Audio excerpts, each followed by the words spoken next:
doing? Y'all ready? Okay. Let's get everybody to come sit down. Everybody come sit down. Come on, come on, come on. We got a lot of people in here.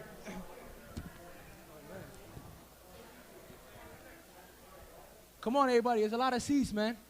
I see some people back over there. There you go. Awesome, awesome. You ready? It looks like some people are still sitting down, standing up. You can't hear me? There you go, Bryce. Okay. Before we get started, I want to do a land acknowledgement, just so we're all aware where we are, what we're doing, you know what I mean? So, hey, bro, you want to get my mic up a little bit more? Yo, you want to get my mic up? Get my mic up? So, we'd like to acknowledge that we are gathering on Treaty 1 territory, the traditional lands of Assiniboine, Anishinaabe, Cree, Oji Cree, Dakota, Dana people, and the homeland of Métis Nation. We respect the treaties that we were made of these territories and acknowledge the harms and mistakes of the past. We're dedicated to moving forward in a partnership with the Indigenous community in the spirit of reconciliation and collaboration. So, first of all, I want to say thank you everybody for showing up. This means a lot. I think we keep doing these events. I think we're on like event number 27 or something. I can't even count now. So I started doing this like 2 years ago. A passion of just helping people. It started with like 5 people. I think now, I don't know how many people we got in this room, but we keep growing every single time. And the goal really is just like, it's to give people access, right? So I grew up in the inner city, downtown Winnipeg. You know, you don't really have as much. So my goal is like, whenever I got a little bit of success in my business, whatever that could be, right? I wanted to kind of pass that down to someone else. And our mantra for all the events is actually, it's an African proverb called each one teach one. Each one teach one stands for, like when you get knowledge and information, how do you pass that knowledge down to someone else? Where you create like a ripple effect, right? Because sometimes a lot of us are either in real estate, whether you're, I don't know, maybe you're a teacher, maybe you're something. If you teach someone else, like it's like 1 + 1 = 2, right? You know what I mean? So the whole mission is like, how do we help people learn, get educated, and that's how we empower them, right? So a couple of things that we build on is connection, collaboration, and elevating, right? Because at the end of the day, it's all about building communities, right? And creating opportunities for other people, right? Whether you're in real estate, whatever kind of industry you're in, I don't think it's just one industry. I think we have so many people doing different things, and we're not just trying to like create a space where it's only just one industry. Some people are reaching out to me, they're like, I don't know nothing about real estate. I don't think it's for me. But I'm like, just come out and learn. Because at some point, you're probably going to own a house. You probably want to learn how that process works. That's why we got Mike in here as well, mortgage specialist, right? So it's like, these are all fundamental things that we have to learn so we can grow, essentially, right? So I forgot to mention what my name was in the beginning. So my name is Hanny Mehari, and I'm the founder of Hanny Mobile, which is a cell phone business. And I'm also into real estate investing, primarily focused on wholesaling. And I just love entrepreneurship. I love helping people, and that's why I'm doing this. You know, there's been a lot of sweat, equity that goes into these events. It's not like a one-time thing. You got to keep showing up. And the more you show, people get to know who you are, and they build trust with you, right? It's that familiarity. So we're going to get started. First of all, we actually got about, you know, almost like 6 sponsors. You know, people really want to help us out, and they want to help us grow. You know, I think the most important thing I realize is like, if you're a small business owner, sometimes it can get hard, right? It gets tough. Like when you're trying to figure it out all by yourself. But then once you start building something, and then people start believing in it, they see your vision and like, wow, like this kid can actually do something. So I want to appreciate each person who's like helping us out, because it means a lot. You know what I mean? So we're gonna get started. So our first sponsor is gonna be Esther Sandy. Esther is the founder of Horizon Growth, and yeah, she's a financial advisor. So I want Esther to come up, talk a little bit about her business.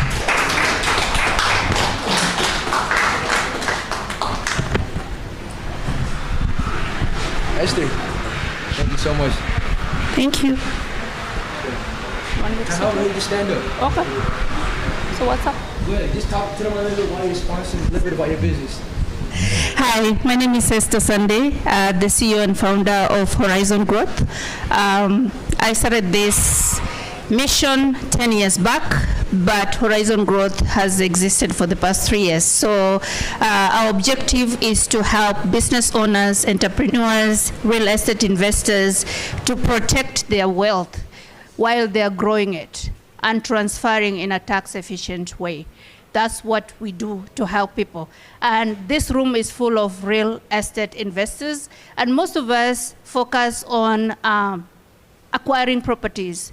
And I focus on building systems behind those properties we are acquiring so that we make sure that we have access to liquidity. Access to liquidity is very, very important. That's why we want to make sure that as a real estate investor, as you compound your properties from 1 to 2 to 3 to 4, you are also able to access liquidity. Because you may have a lot of equity, but if it's locked in, then there's nothing that happens. So that's why I'm passionate about what I do. Now, thinking about why I sponsored Hanny Lounge, I am very, very much into community.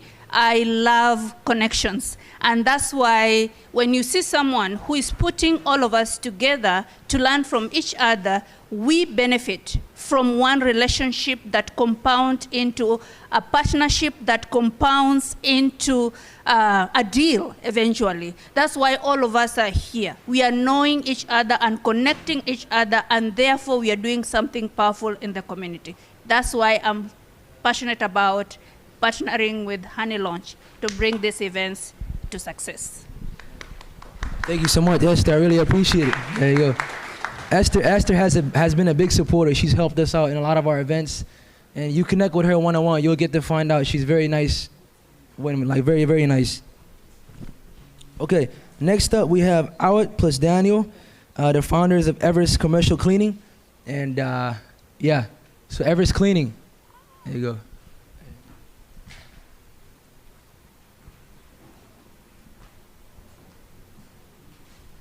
Thank you. I'm not Awad. I'm Stephanie. Surprise. I want to say a super happy thank you to Everest Cleaning. If anyone can give you a cheer for us, I'd like to hear it. All right. Good evening, everyone. It's such a pleasure to be here with all of you today. As a proud sponsor of the event, we want to look around this room and say a huge thank you to the organizers, especially Hanny. That's you.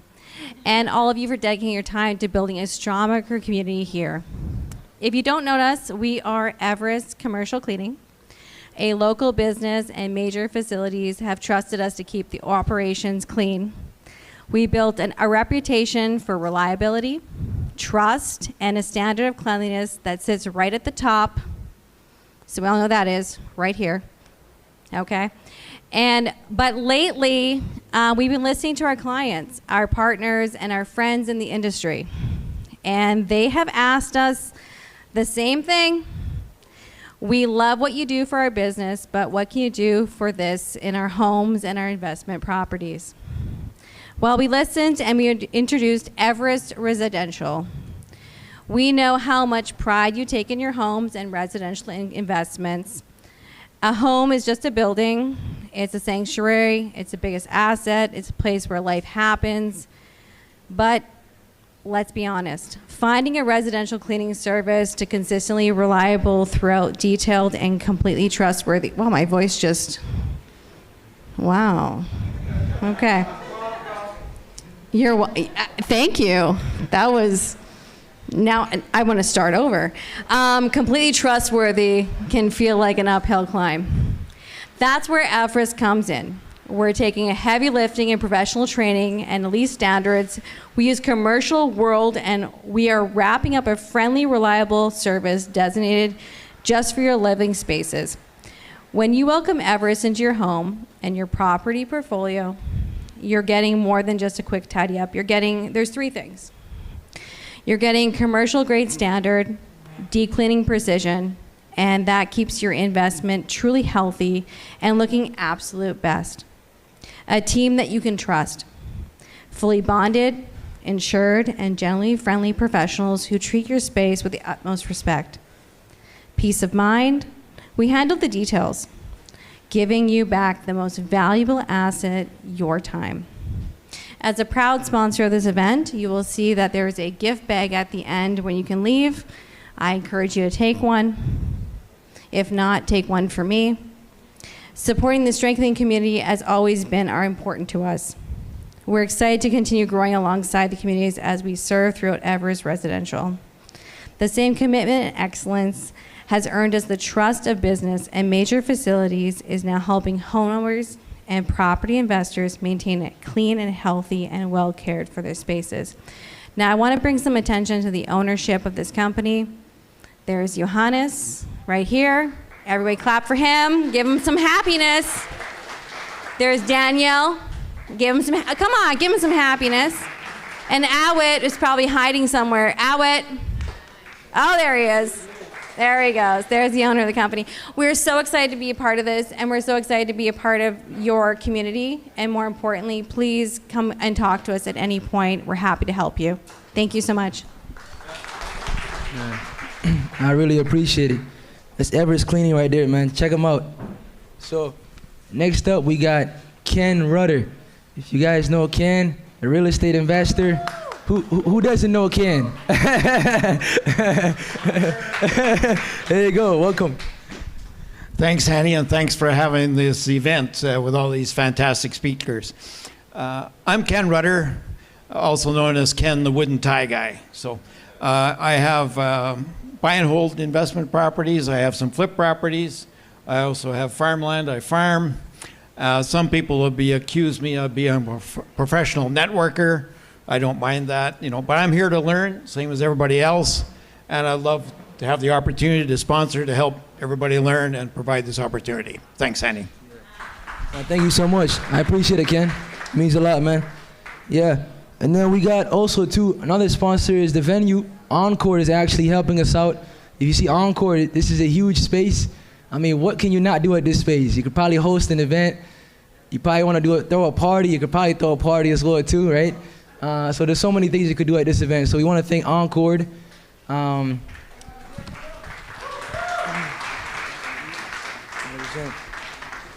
Yeah, lastly we got Andrima Menchie. She's an insurance agent.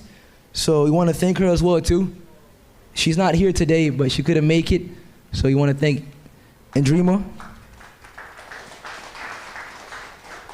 And then we got Adebayo Ajay. He couldn't make it today, but Media Vaccine, the guys that you see right now with the cameras, these guys they do branding, marketing, pretty much everything when it comes to digital marketing. If you want business cards done, they also handle that as well too. So shout out to Media Vaccine, Adebayo.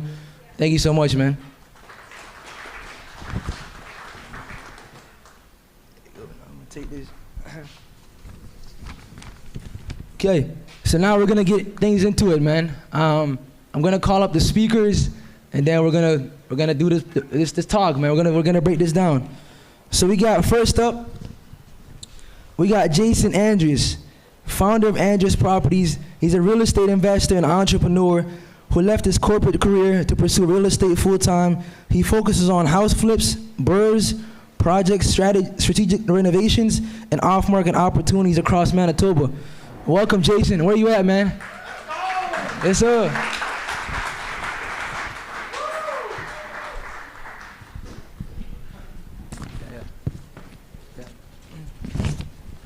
There you go.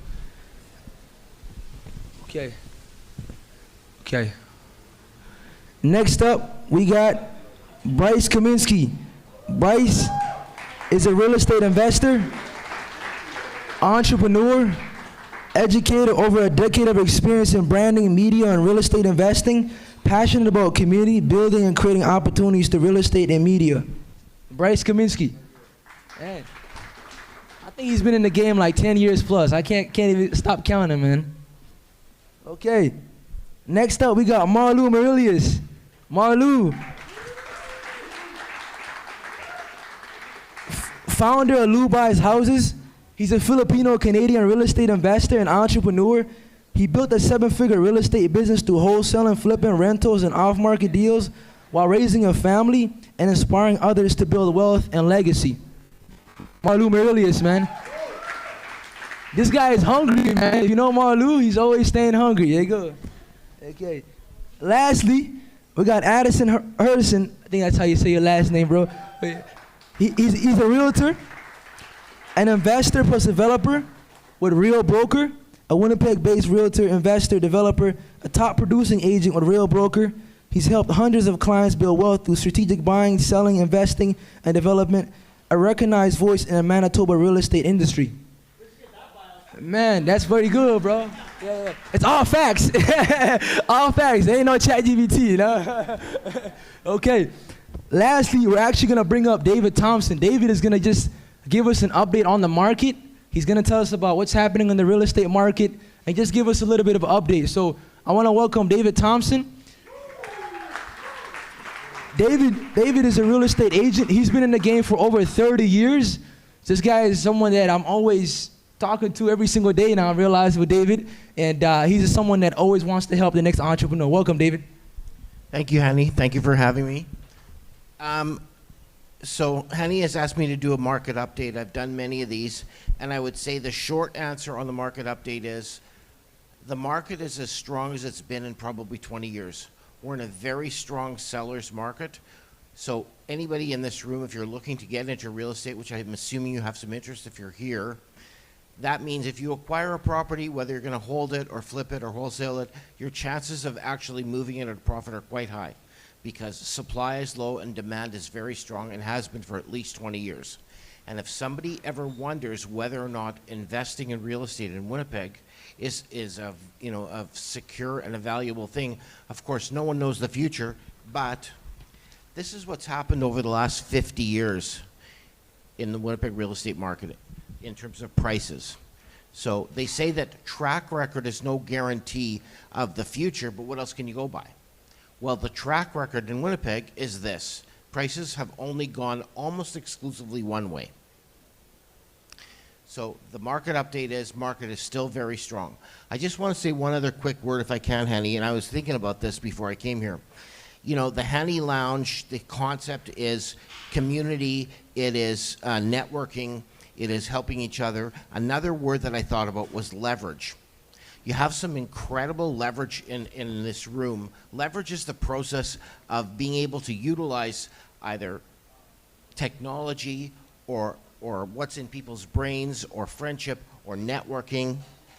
You know, on the subject of real estate, you have some incredible leverage in this room.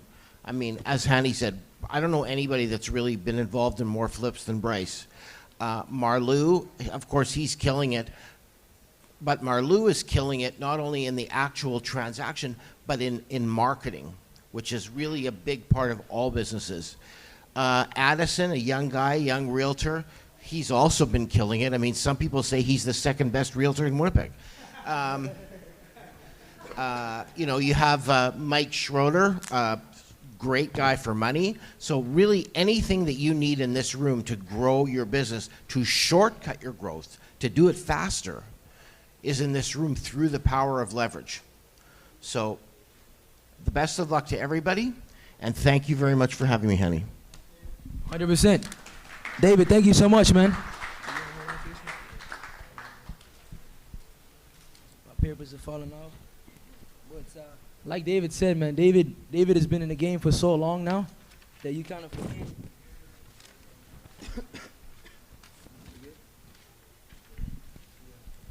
But like I said, David has been in the game for so long. It's always good to hear him speak and talk about the market update because we all need a market update, even though we know that it keeps going up and up. But I think fundamentally, the conversation we've been having recently, we did a podcast, me, Bryce, and Marlou, and Addison couldn't make it, but it's like we didn't just talk about the market, but we talked about what it actually takes to be an entrepreneur. There's a lot of people here that want to either get into real estate or either want to own their first rental property or want to get into the game, but they often don't have the right mindset, right? Like, how do you actually be in business for so many years to do the things that you're actually doing? So these are guys who've been in the game for so many years.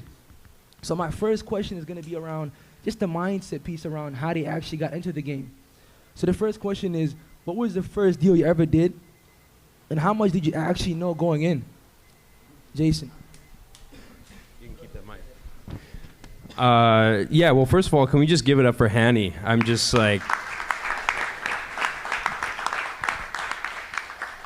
This guy does not get enough credit for what he does. He puts on a phenomenal event and brings a lot of energy.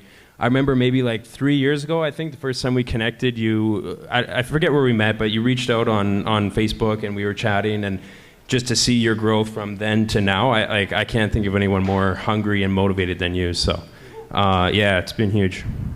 And bringing together like these people too, like it's just like, it's incredible. So yeah, so for me, like my first deal ever, like this is actually a great, I knew nothing, but I knew that I wanted to get ahead and I wanted to use real estate as a tool. So the very first project I ever bought, I didn't know anything about using other people's money or off-market properties, so I actually bought a house on a foreclosure auction, sight unseen, like super sketchy. Would never do that now, but it was an incredible journey. We ended up spending probably about $100,000 on renos. Had some difficulties financing, so that's where I learned about using other people's money, all this kind of stuff. But yeah, that was my first deal. I truly knew nothing, just learned the hard way, and we made it. We figured it out, and yeah, that's how I got started. Very hot mic. My first deal was the murder house on Magnus, 884 Magnus.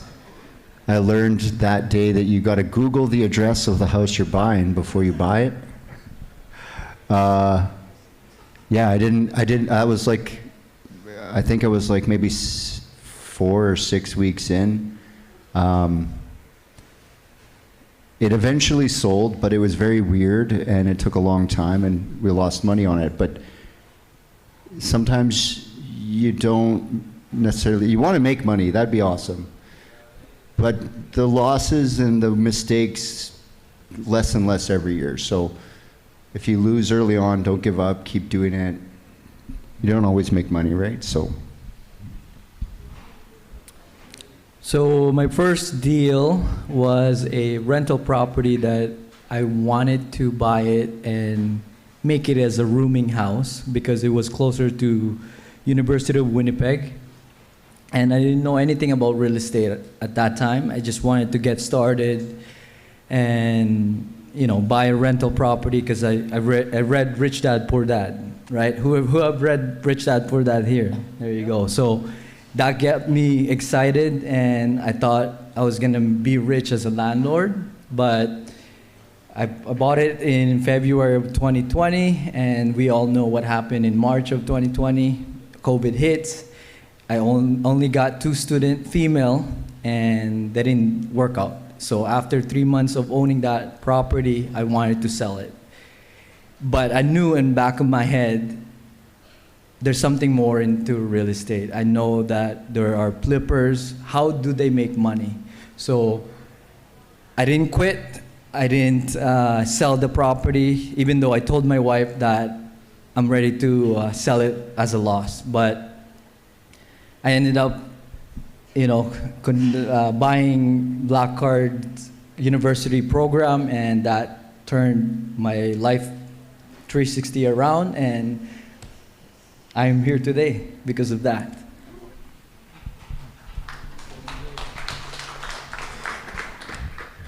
My first purchase was a little different than all these guys here, actually.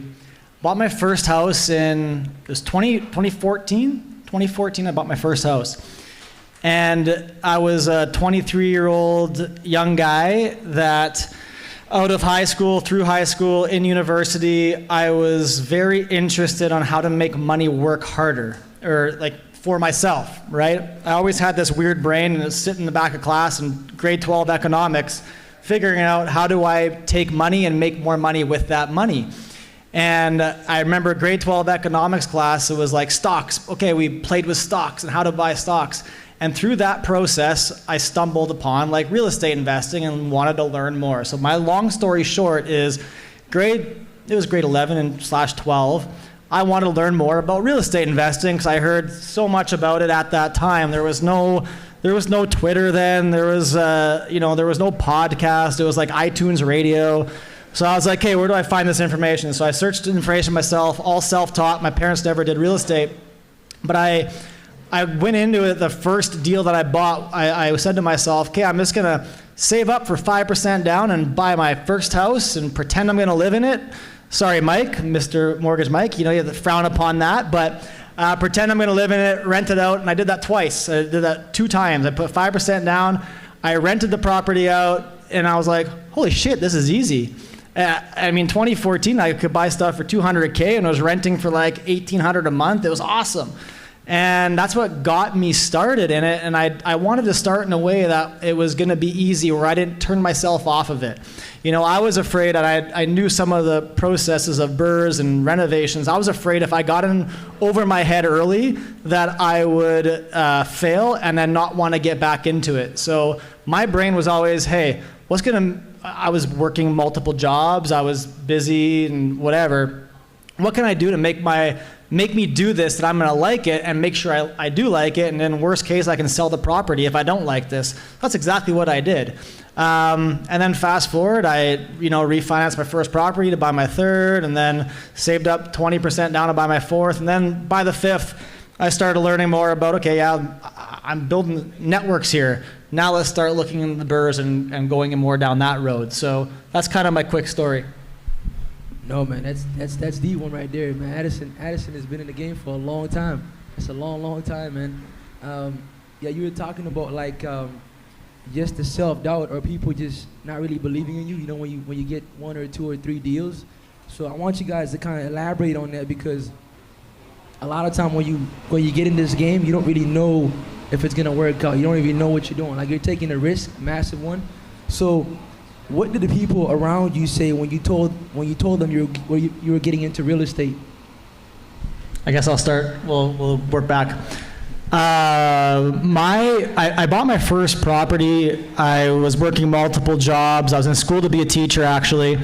And by the time I'm 10 years in, I was 25. I had 1 year left of education to be a teacher. I always loved teaching. I mean, I still teach. That's what I do. I literally say my job is to teach everybody. Like, as an agent, I'm teaching you about the market. I'm teaching you how to buy. I'm teaching you how to invest. I'm teaching you. I'm always a teacher. But I dropped out with 1 year left. I actually showed up for my first day of practicum at FRC, Fort Richmond Collegiate. Walked in the doors, sat down, the principal goes, okay, Addie, you're gonna go to this class and shadow this person. Said, okay, cool, okay, everybody break, go to the classrooms. Follow. I turned left, walked out the front door, got in my car, I said, fuck this, I'm out. I always had a passion for real estate. I owned 5 houses at that time. Called my mom in the car and I said, Mom, I'm quitting university. She bawled her eyes out. She's like, what are you gonna do? I'm like, I don't know, I'm gonna figure it out, but I eventually want to pursue real estate. And for the time being, my family had a gym facility. I was a personal trainer, worked there full time, was bartending on the side. I worked at the youth jail for a while, did that. I was a hockey goalie, so I had private training sessions with goalies. At one point I had 4 jobs. I was working 4 jobs. I would sleep maybe 4 hours, repeat the process, making tons of money. I was like early in my 20s, crazy. But I was like, oh, I'm gonna make a bunch of money and buy properties. My mom bawled her eyes out. She said, you're crazy, that's okay. Fast forward now, it's not the reaction I get. And I kept going, grinding out for about 2 more years, and then got my license full time. And I never really looked back, and then obviously kept growing this portfolio. Did that answer the question? I don't even know what the question was, but. Yeah, the question was just about how people, like, not believing in you, which you kind of answered. You had to believe into yourself, essentially. Yeah, I don't think, I wouldn't say my mom didn't believe in me, but she was scared. And I think at the end of the day, it doesn't matter what other people think or believe in yourself. It's you got to believe in yourself, and obviously have the faith that you're going to do it. So that's kind of my quick story.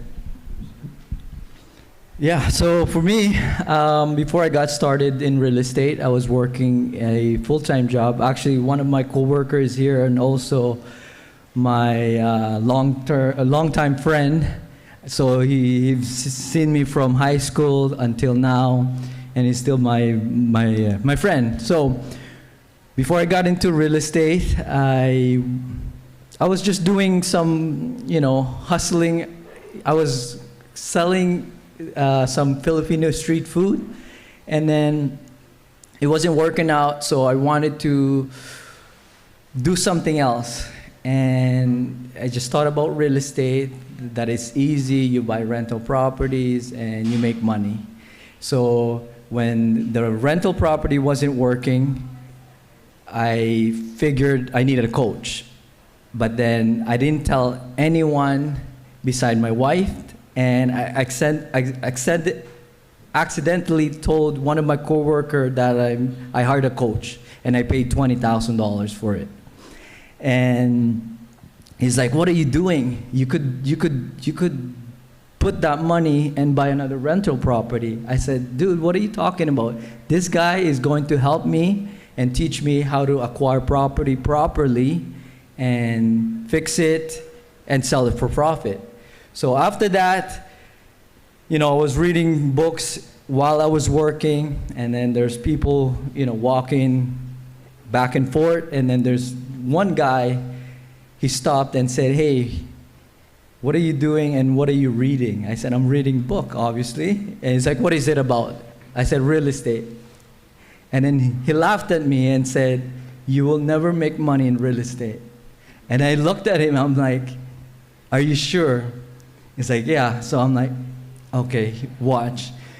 So fast forward, I think 2 years or 2.5 years, when I went on my paternity leave, I took a year off, and then I never came back. But I saw him before I left, and I said, "Hey, remember what you told me, that I'm not gonna make money in real estate? Guess what? I'm never coming back to our workplace." So he blocked me on Facebook. I guess he kept seeing my success. So just believe in yourself if you really wanted to get into real estate, but be cautious because real estate is not an easy game, but it's always worth it. As long as you know what you're doing, you got people in your circle that could help you out and, guide you to the right way. Yeah, so I never really told people that I was going into it.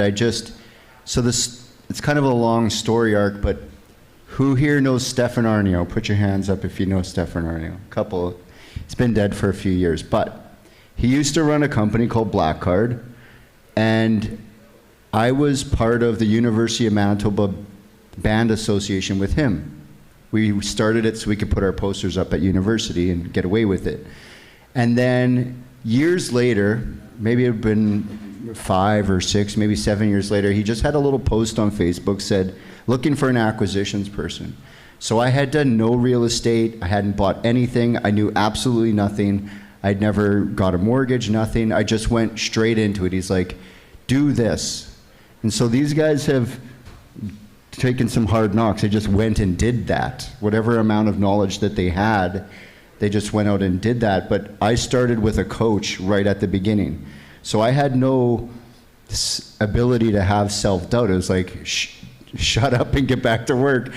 And I was working for free. I was just learning the business by doing the business from a guy who was doing most of the flips in the city at the time. So I just people were like, "Why are you doing that?" I said, "Well, that's the fastest horse in town. I'm gonna hook my wagon to that and I'm gonna see where it goes." And we just went, from doing no deals. It took me about 8 weeks of repeating a system, and me and Mike were talking about systems and discipline.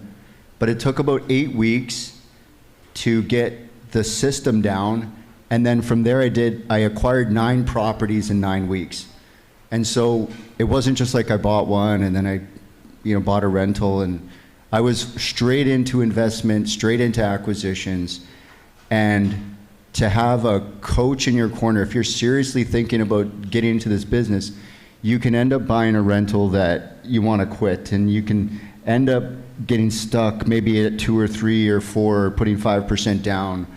And Jason's got a story he'll tell too, but if you just decide you want to do something, you can invest the 20 grand and just go and do that thing. Someone will teach you. Be careful what you invest in, do your work.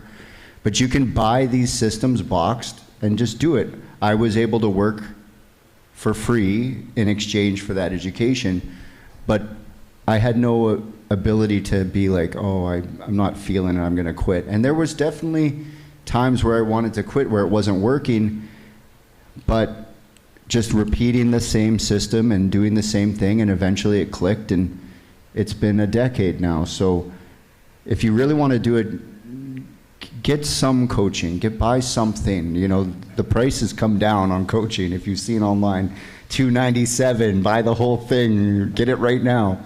It's never been easier, it's never been cheaper. So if you're worried whether you can or you can't, you probably can, but you should get the right information. Yeah, so I'm a big believer, you know, how you do one thing is how you do everything. And so when you're talking about people believe in you or how did they react, I think it's important to, you know, have integrity, be someone that's trustworthy. My first investor was actually a coworker of mine, not even my family or friends, because he saw how hard I worked. He saw that I always did the right thing at work. Therefore, he was willing to invest with me. He didn't know me, you know, growing up or anything like that. And so I think, you know, obviously there's great things. Get the knowledge, get educated, get your mindset right. But you got to be disciplined. You got to like commit to yourself, whatever it is, whatever your goal is, whatever your vision is. You know, whether it's going to the gym or any of these different things, people will see that consistency.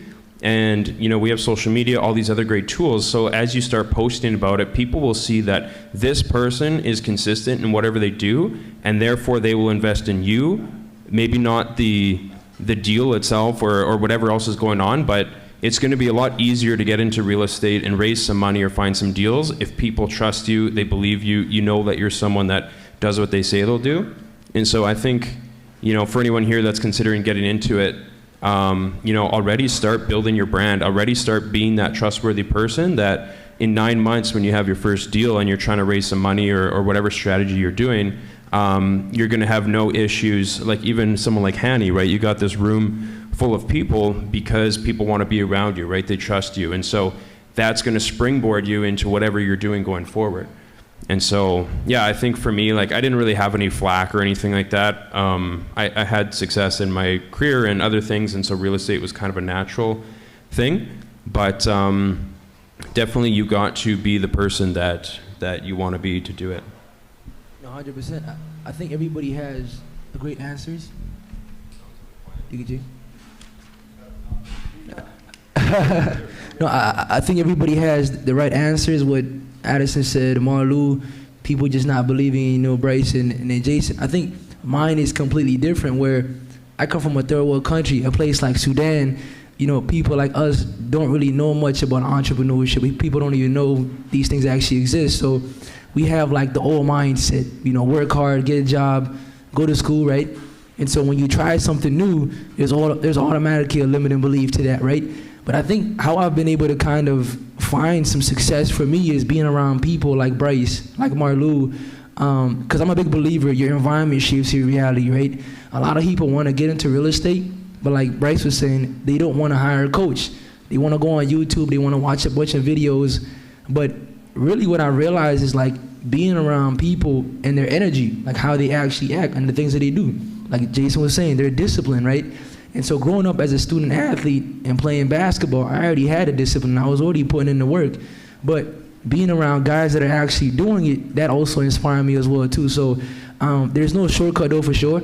I think you might have the skills in you already, but you might have to just go out there with some dogs and really find out like who you are. You know, you can already tell Addison is just like, he's gone, you know? So yeah, you have to really be around people that have that, because sometimes, like I said, growing up where I grew up in, like nobody's talking about entrepreneurship. Nobody's even doing it, you know what I mean? A lot of us probably own a lot of convenience stores in Winnipeg, downtown Winnipeg. You probably see a lot of Eritreans, but nobody's talking about like building massive companies, right? And really like taking it to that next level. So being around people that can push you and take you to that next level, I think is gonna be crucial. So that's my 2 cents on that one. So my second question now is, we're gonna talk a little bit about acquisition, right? How do you actually put these deals together? So walk us through how you find a deal today. Like, what are you looking for when you're finding these deals? And how you put them together? Yeah, I mean, there's so much that goes into it. I think it depends what your strategy is. Real estate 101, obviously you want to buy at a discount. The cheaper the better, and you want to sell as high as possible. So that's applicable for flipping cars, flipping phones, anything really is you want to buy low, sell high. And really all it is how do you add value to these properties, right? How do you solve the problem? Maybe it's a distressed homeowner that, or a motivated seller with a distressed property, and you go in and you solve some problem that no one else can solve, and therefore they're willing to work with you and sell their house, and then you go in, you make it look really nice.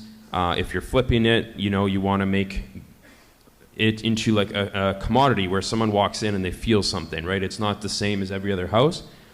And you're going to hit that top dollar, right? You want to stage it properly. You want to take proper pictures and stuff. Similarly, if you're doing rentals, you want to make it a quality experience for whoever's renting there. And so I think on the acquisition side, tactically, networking, meeting other people that are marketing and in the game, so to speak. Even this week I was looking for a deal and I texted like 5 or 10 people, and within like 2 days I had a deal ready to go, because there's so many other people that are spending tens of thousands of dollars a month marketing, even realtors, right? Connecting with different realtors, and they can actually help you find these different properties. So I'm sure some of these other guys will have some more tactical tips, but yeah, there's so much to be said about that. Yeah, that's true. It's like you can just buy your first deal. There's guys like myself and Marlou and realtors like Addison and Dave that if you just call them enough, they'll be like, hey, do you want this? And you're like, sure. But if you're in the business, you want to go and find something yourself. A lot of people will focus on broken houses, but you're never going to get a discount unless the person has a problem that you can solve. So, some people hunt foreclosures. Some people will, there's a little bit of an indication on the outside of the house if someone's struggling financially, like if the roof is bad. That's usually something that someone's like, even like the most, maybe less educated person knows, like water coming through roof bad, so they fix it, right? If they've got the money, they'll fix it. And if they don't, then sometimes there's like a mental, sometimes they're not smart, and sometimes they have mental problems. Sometimes people are left with a house and they're mentally challenged on some level that they can't actually own a house. It's probably not good for them. They need to be in a rental where someone can take care of them. And as the population ages right now, we're seeing a lot more of that, where the kids have moved to Calgary and the lady is alone. Her husband died last year and no one's helping her. The yard is like this, and you gotta be looking for problems. It's not an indication that if the house is bad, it's not an indication there's a deal there. You have to search further for the problem that is the person. It's not the house. If you just look for houses, it's not gonna be as effective. I was in a house the other day where the outside looked perfect, but the inside was destroyed. The first thing people do when they're kind of appeasing the neighborhood is they'll cut their front lawn, but the back lawn is not cut. They'll fix the front of the house, but the back of the house is falling off because they don't want to look out of shape with the neighborhood. So go down the back lane, look at the back of the house, things like that. Like the front is a facade, and you can find more about things by going down the back lane than the front lane. So there's a few tips, but I don't want to give them all away here. What was the question, Hanny? Acquisitions. Talk about how you find these deals. How do I find deals? Walk us through how do you find a deal today, and what are you looking for? Oh, so I don't know if you guys see my face too much already on Facebook. So that's how I find deals. And you just gotta put yourself out there, right? When I started, my coach told me, first thing you have to do is market. So what I did was I printed 10, just a simple flyer that we buy houses out of my home printer, just to try it out. I still have a photo of my son and my nephew when the first day we did it, and after that, After, I think, a week or a few days, I ordered 10,000 flyers. And my work used to be a shift work, so I would go nights and days. So my coach one day told me, or asked me, how's the marketing? And I told him that it's not going good because I'm tired after work. And what he told me was, do you know, Marlu, those flyers that you ordered, if they're sitting at home and not getting delivered, you're not gonna be making money. So after he said that to me, I dedicated myself to do 200 houses a day, 2 to 3 hours every day. I have to walk by myself or with my son to deliver the flyers. And after 6 weeks, I got my first deal. So if you really want to be in this business, you got to start marketing and just put your stuff out there. People will call you. Right? Yeah. I have a bit of a different way of doing things than everybody here, which is kind of cool. I have a different perspective. I'm a realtor, so, and I'm big on my ethics. So I've actually never purchased a property that I've ever had like coming to listing, for example. I never purchased my own stuff, never. I rely on like these three guys sitting here. I rely on everybody in the crowd. I rely on other agents to call me. So I don't source any of my own stuff. People bring them to me. So then how do I provide value on the back end so that I might be one of the first calls that these guys will make? Well, one, I always have cash available. I pay immediately, it's there, they know they're gonna get their money. I'm easy to work with. I don't ask to visit the property 5 times.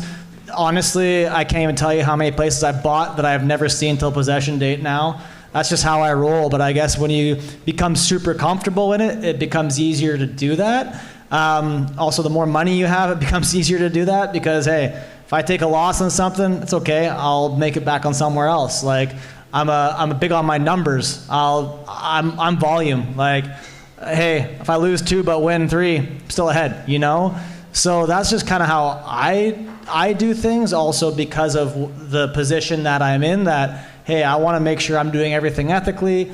I'm going about the right ways in terms of what my full-time job is. And I also, like most of the stuff that I do buy, I tend to keep it. I refinance it, I keep it. Obviously, now with the prices getting higher in Winnipeg, it becomes harder to keep because some of the rentals don't make as much sense. So then, yeah, I am selling some stuff, but yeah, that's just how I do things now. No, those are all great answers, man. But one thing that I would like to kind of tie it back to is the idea of like marketing, like putting yourself out there, but also being fast. You know, guys like Marlu are fast, you know what I mean? So every single time they get a deal, it's like they're quick. And so you can market all day, but do you have the speed to catch up, right? Speed to lead is a big one, you know what I mean? And so I think Addison is the same thing as well too, I realize. So you can, if you're doing your marketing, but you're not fast to converting your leads, then I think you might just have a bunch of leads and no conversion. So I think that's one thing that I realized, especially now with marketing, that it works, but you have to have someone there ready to be able to convert. That's the most important thing that I realized. But going back to you, Addison, tell me, how do you fund your deals? Is it your own cash? Are you partnering up with people? Are you doing creative financing? Yeah, it's my own money. I have no partners. Again, I have a lot of different mindsets and a lot of people in this game. I don't want partners. I don't want to have to answer to people. I'm fortunate enough to have a lot of my own money. I have one partner. Technically, it's my mom. But part of my inheritance was her. My parents had never been in real estate. They bought an office. My mom bought an office building when I was like 5 years old for her business at the time. That office building was gifted to me and my sister. My sister works for me full time. So I have a line of credit on that office building, which is a small portion of the money that I work with now, but everything else is self-funded.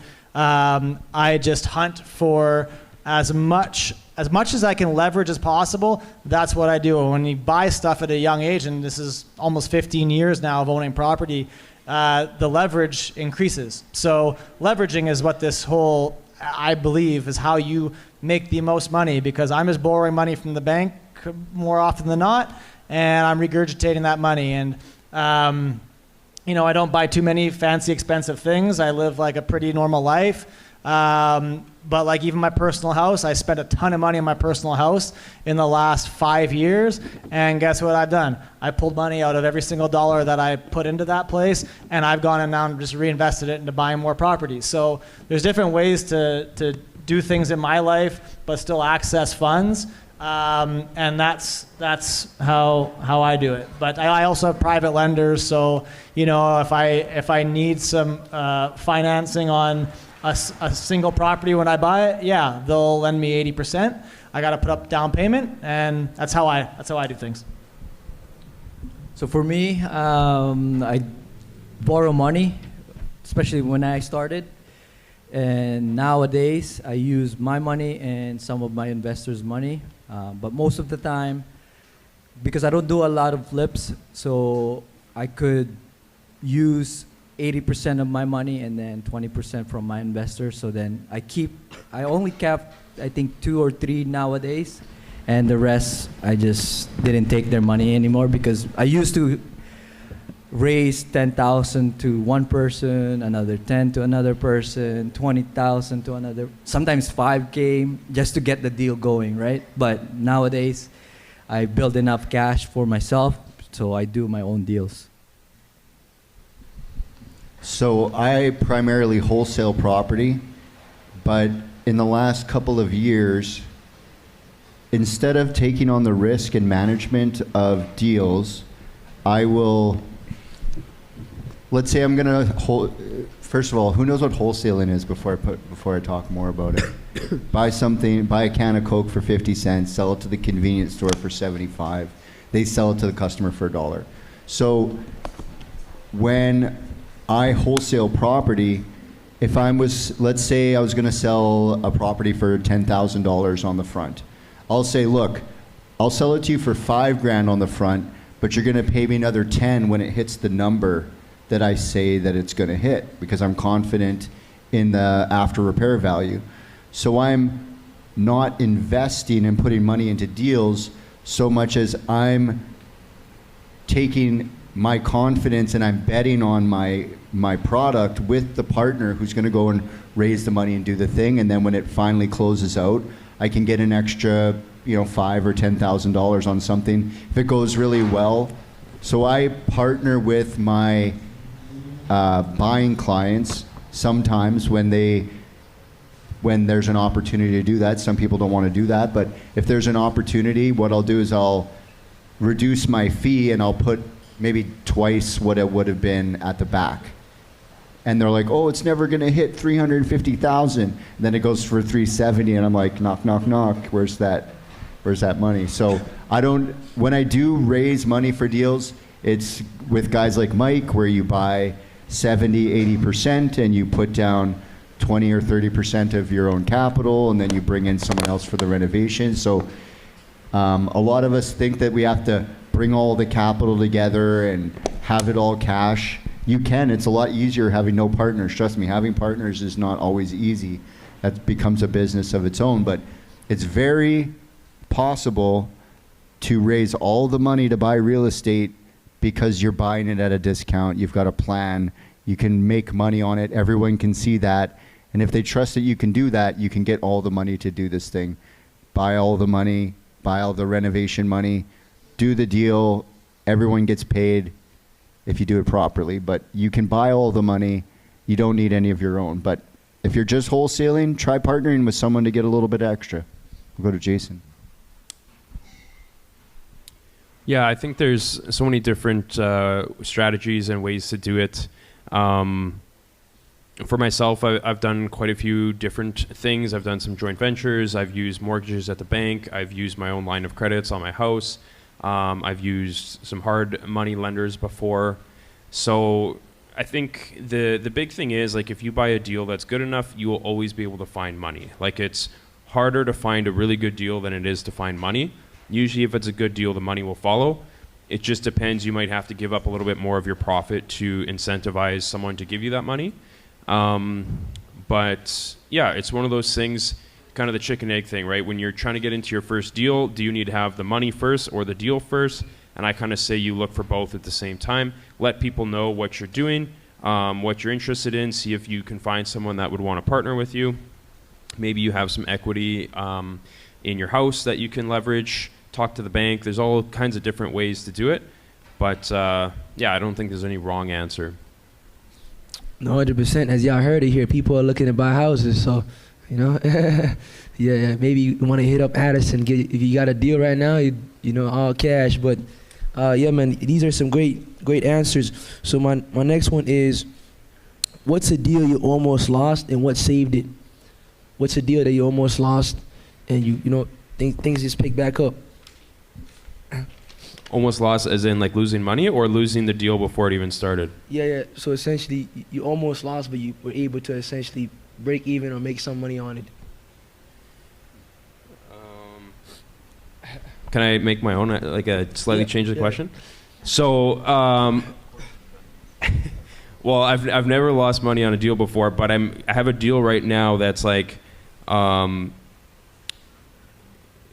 was supposed to close on it last week, and they're having some issues with like the sellers and the lawyers and the title, and so this is kind of an interesting one where it's it's like $350K purchase price. I paid like a 45 grand wholesale fee, 10 grand deposit, and now we can't close. And so it's I guess it just goes to show it's not always, you know, rainbows and stuff like that. But you got to have a plan B. You got to like have enough determination and stuff to see it through to the end. I'm very confident we will be able to close and make it happen. It might have to go through some legal stuff first. Might take a few months, but yeah, there's that kind of stuff happens all the time where deals have little hiccups, things happen, and you have to get creative. And I think that's where a lot of people fall off on their first deal. The minute something happens, they get that feeling in their stomach, they get buyer's remorse, they start to panic. And so just know, like, if you're looking to get into it, it looks super sexy when you're on the outside, but once you're in it, then it doesn't always feel the same way. But you got to stay strong. You got to leave your emotions out of it and just figure out, like, just don't take no for an answer. You keep going down all the different options. So that deal in particular, like, I have like 55 grand tied up in it right now, and I have nothing to show for. And so, you know, it's not necessarily a loss on paper, but it's kind of a loss in terms of energy and some of that stuff. So yeah, that's kind of my story. But in terms of the actual flips, I tend to be a little bit less risky, and I only take deals on that I'm very, very confident, even if everything goes wrong, we'll still break even type of thing. You'll get there. You'll lose some money. Don't worry. You'll get there. I've lost a bunch of money in real estate. I'm paying back people in real estate all the time. And we're making money in real estate. It's like Addison said, you know, you win and you lose, and if you continue, because I used to coach with Black Card, right? And I would have something like, I think at the most that I'd keep at a time in my calendar was like 32 people. So I'd do like 16 people, 8 hours of coaching on a Monday and 8 hours on a Tuesday. So I'd just be on the phone, which would end up being like 20 hours. So I'd be doing part-time coaching, and then I'd go and do my real estate rest of the week. And so of all the people that I'd coached, in the, you know, I think it was something like 300 or 400 people, the people who lose were the people who quit on the deal. They'd be like, oh, the lady said no on the wholesale, and I'm just giving up on the lead. I'm just not going to bother her anymore. Or I tried really hard, Bryce, and I just couldn't raise the money, and I'm just going to default on the purchase. I'm just not going to pull through. I guess they're going to sue me, and I'm going to have to go through that. These are the stories students are telling me. Or, oh, I bought it wrong, and my ego or something is keeping me from renegotiating. I'm not willing to have hard conversations to solve the problem in front of me. And one thing that Stefan said to me really early on, and it really does resonate in real estate, through project management, through partnerships, through buying property and selling property, he said, Your success is directly related to the difficulty of conversation you're willing to have. And so if you can put your ego aside and you can just really have some uncomfortable conversations. When you lose $50,000 on a deal, there's going to be some uncomfortable conversations. And some of my students would be like, oh, I'm like, so how'd that conversation go with your lender? The person who lent you that money, you're short 50,000, and they're like, I'm just not picking up their phone calls. It's like, okay, look, you can salvage that relationship if you pick up the phone call and deal with the difficult conversation in front of you. So right from negotiating with a seller, you might feel some type of way, your feelings, whatever, losing money. Maybe you end up losing money on a deal because earlier you didn't go for the number you needed and you just said, oh, well, instead of 190, I'm going to buy it for 205, and then suddenly that's the profit margin that's missing at the end. So your success is directly related to the difficulty of conversation, and the key word is that you're willing to have. If you're not willing to have it, you got to somehow get that, and that will avoid the losses, but there will be losses somewhere in there. I've lost some money. So there was one deal around Ingersoll. This is back in 2022, before the market shift, when the interest rate went higher, because it was down from the 2020 until July 1st of 2022. I remember the exact date, and it went down. Yes, so I fell in love with this property. Number one rule is never fall in love with a property, because you think you're gonna make money. At the end of the day, you can never time the market. So I put a lot into the renovation for this property. I spent $80,000. I was supposed to only spend $50,000, and there was a lot of delays. At one time also the sewer backed up because one of the trade forgot to close the floor drain, and the cement ran to the floor drain and clogged it. So I had like water in the basement up to my ankle, and I was stressed out. But at the end of the day, I took that as a learning curve, because I also saved myself from losing a lot of money because of wholesaling. I kept wholesaling properties, and that saved me from not losing my investors' money, only my money. So that's my story. And yeah, at some point you're gonna lose money, but you gotta take it as a learning curve. Never fall in love with a single property. For me, it's a bit of two things, I'd say. One, a lot of the stuff that I buy, I hedge my bet a little bit and say, worst case, I'll keep it. I rent it out, keep the property, who cares, I actually had one recently that I bought, and I couldn't sell it on the market for even what I paid for it, but I got an appraisal for $50K higher than what I paid for it. Whatever, pulled my money out, rented it out, found a tenant in 24 hours. Cool, I'm good with it.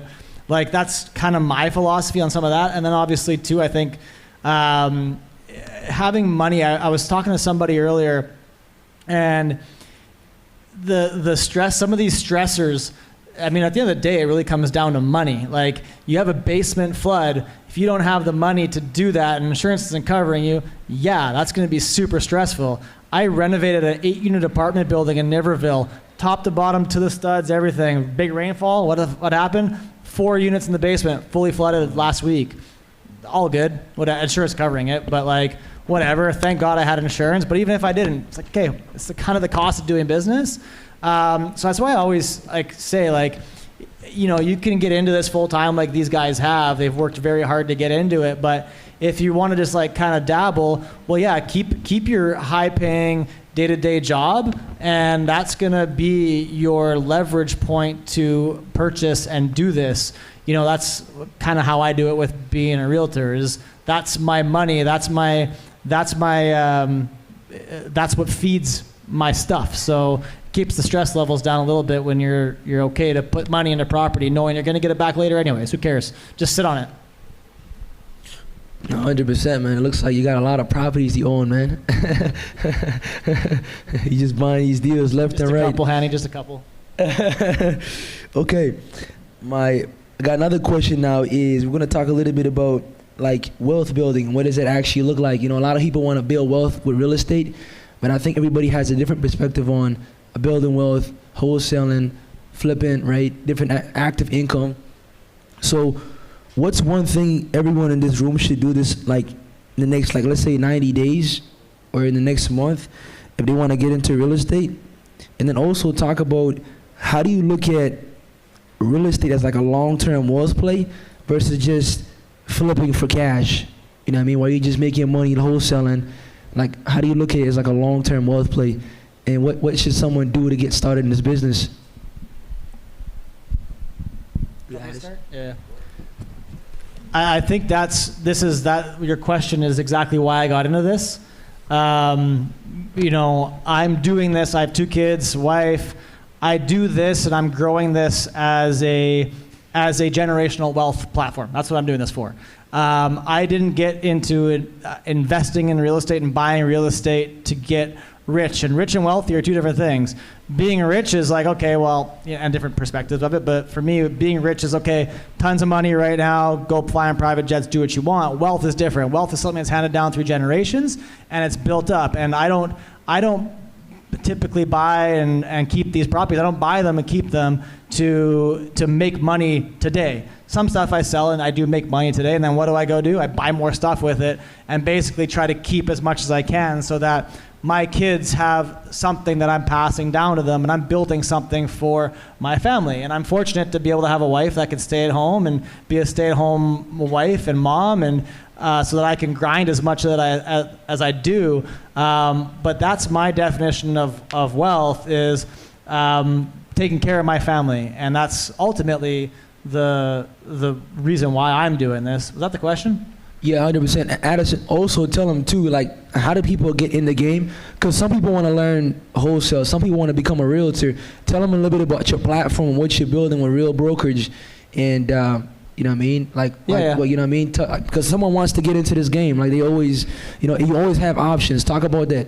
Yeah, I mean, you got options like, you know, you guys here, wholesale, flip. I do some flips, purchase. I'm obviously a real estate agent. Like, that being a realtor to me was my platform to get into this and make this active income to go invest more. And that was like, you know, what I wanted to do. And I did bring a brokerage here 3 years ago, Real Broker. If you see any sign with an agent on it at Real Broker, you know anybody at Real Broker, I will know them. I was a part of bringing this company here.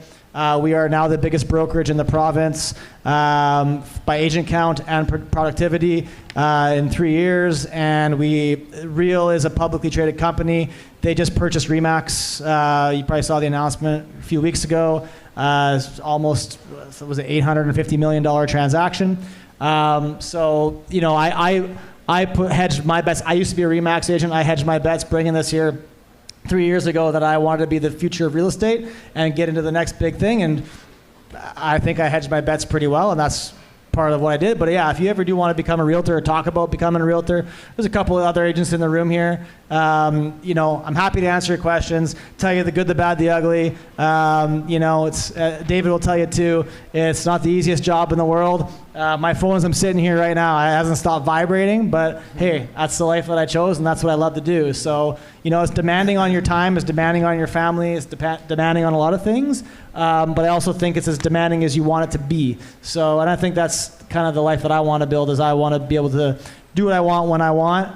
I have a tough time saying no to anybody, and I don't really say no, but I will mention one more thing in terms of this wealth building in life and what you want to create.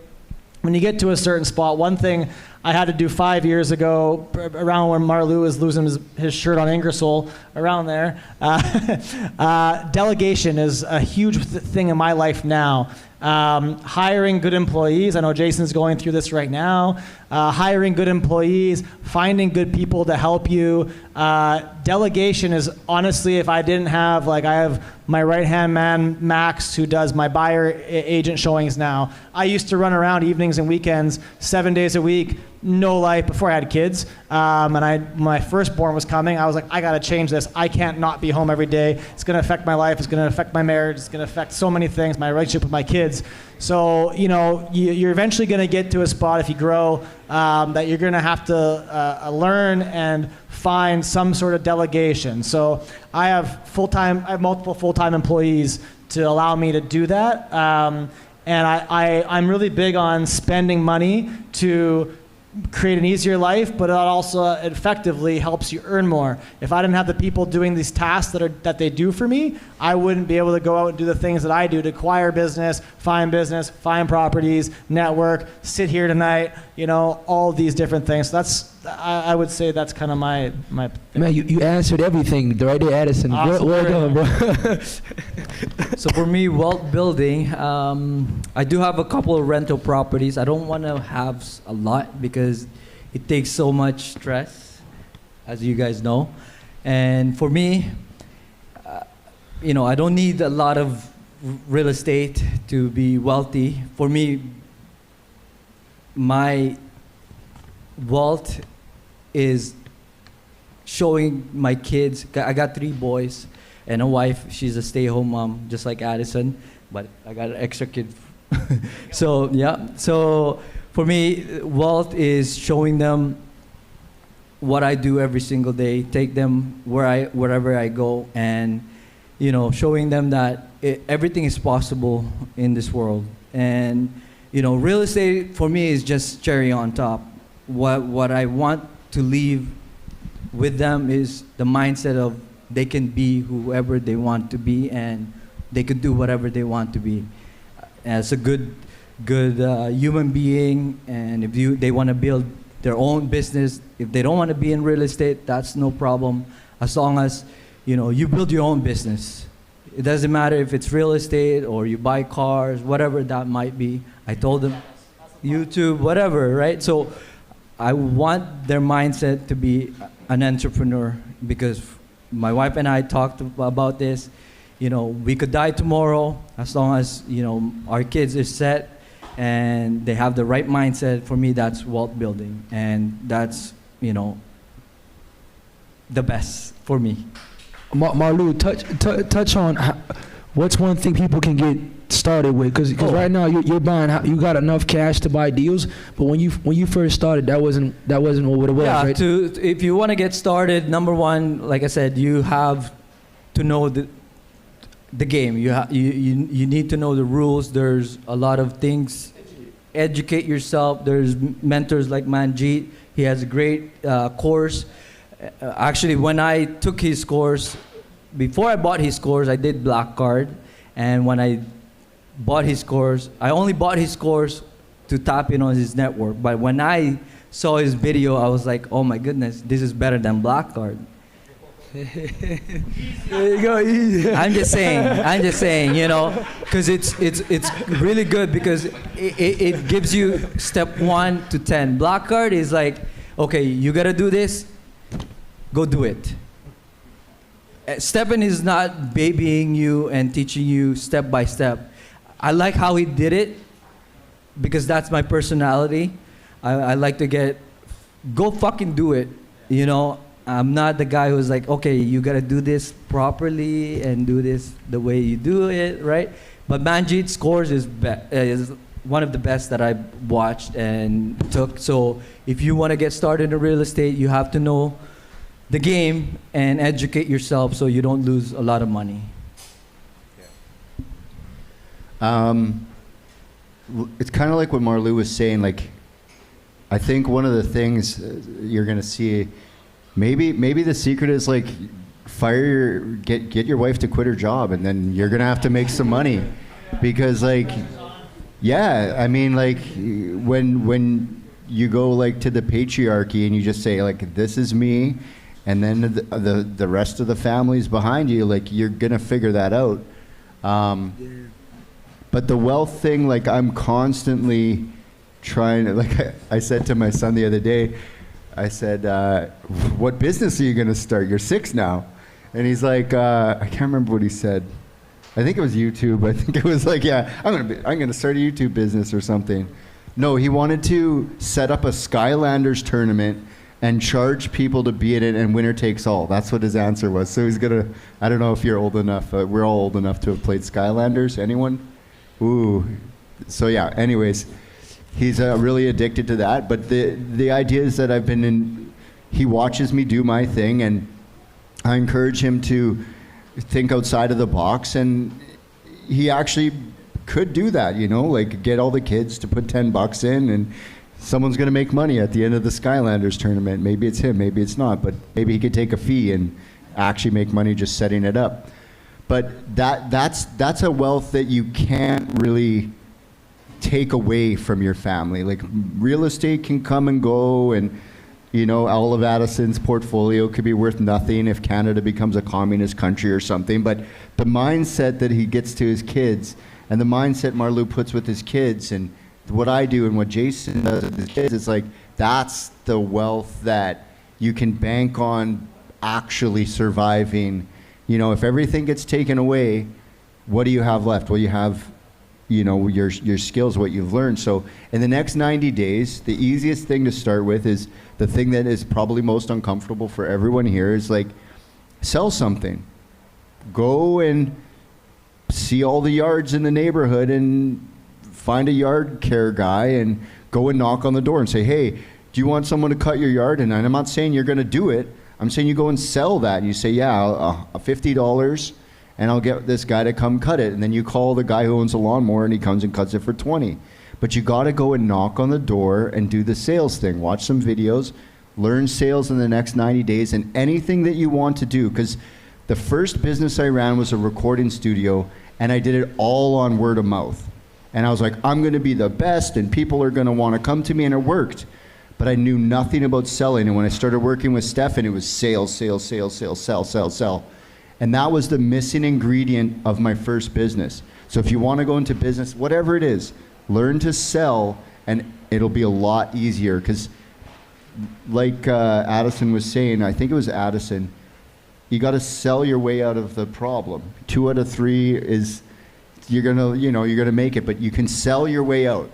Your basement's flooded, certainly is stressful if you don't have an idea like, okay, I'm gonna get a few more contracts, I'm gonna get that 5 or 10K together, I'm gonna fix the basement. Insurance, I didn't have it. Go and sell, fix the problem. So learn the sales in the next 90 days. That's gonna be the easiest, longest, best investment you'll ever make.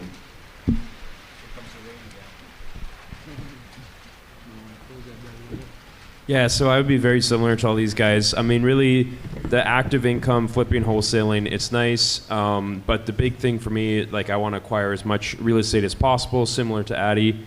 Something that you can be proud of and pass on to your kids, that kind of a thing. But for me, exactly, it's about the mindset. It's about like the time freedom, being able to bring my kids along for the journey. I have 3.5 kids as well. And so... yeah, we have one more on the way. So yeah, we got one coming end of July actually. Yeah, we homeschool our kids. My wife is at home with them full time, and I'm able to be a part of their life just because of the freedom that I have from real estate. So, yeah. Man, it looks like everybody has kids in here, man. I gotta work my way up, man. Working backwards. I gotta stay hungry, man. But no, I think I have a different philosophy in like wealth building, because I got into this game through stock market, like back in 2019. So while Marlou was looking at houses, I was looking at stocks. But I think over time I realized it's like you gotta build wealth somehow, some way.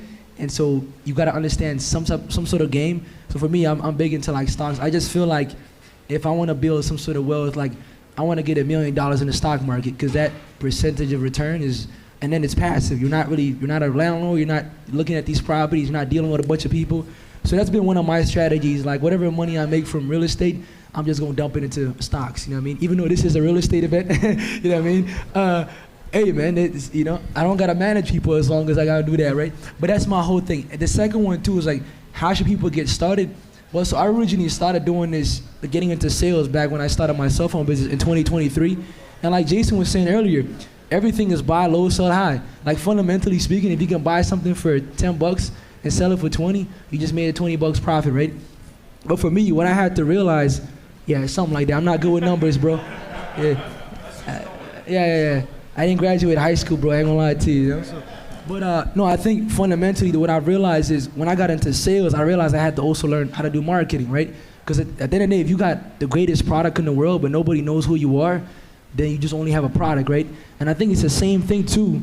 As I kind of went on to that cell phone business and I started meeting a lot of people, I started realizing that people build trust with you the more they see you. So as I started building more content, people are like this guy runs his business, I want to support him, right?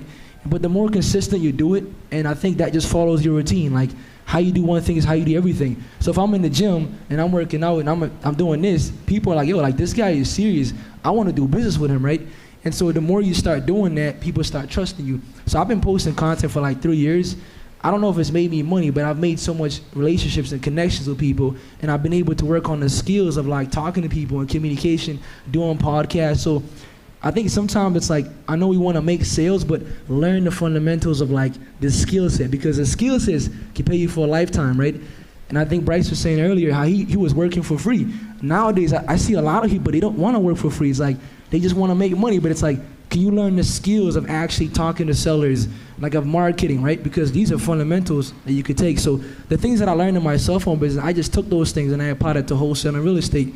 And Marlou told me, I remember the first call I got on Marlou, I'm like, Marlou, I don't know about this real estate thing. Like I'm buying these phones for $1,000 and something. He's like, what's the difference? I'm like, it's the number. He's like, yes, you're selling a $100,000 house now. Just think of it like it's a bigger number, right? So I had to mentally be there, right? And so when I was mentally there, I'm like, okay, I can actually do this. Let me just start talking to people. I already have the skills. Let me just leverage that. So sometimes we might already have the skills in us, but maybe we're just afraid. Maybe we just don't have the mindset. But I think it's mentorship, right? Mindset, and then also to your environment, because then all those things can tie back to everything that you do, whether it's you want to get into real estate, you want to sell, I think Bryce was saying he wants to sell helicopters next. You probably can, you know what I mean? Yeah.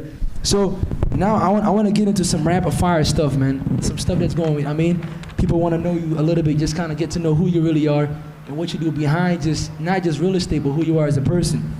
So tell me, Jason, are you a morning person or a night owl? This has to be like one sentence. Both. Oh, man. Rapid fire, man. The fiance doesn't like it, but I don't like to wake up when like 5 a.m. or whatever. Like I didn't get into real estate. Night owl. Night owl, but I'm trying to change it. Morning person. Marlou's a 5 a.m. guy, man. 4 a.m. I think it is. Technically a night owl, but because of children, I am a morning person. There you go. Okay, next one is favorite city you travel to. Favorite city you travel to, city. Oh gosh, I've been a lot of places. My mom lives in Miami now, so I go there every year, so I'm gonna say Miami. Hawaii. Oh yeah, I forgot. I liked Houston. Houston was cool. We've been to Orlando, I think, 3 times in the last year or 2, so I would say that for now. Good. So, what? I ain't gonna lie. For me, man, it's probably like Calgary. So don't laugh at me now, man. I haven't been traveling. Don't laugh. It's, you know.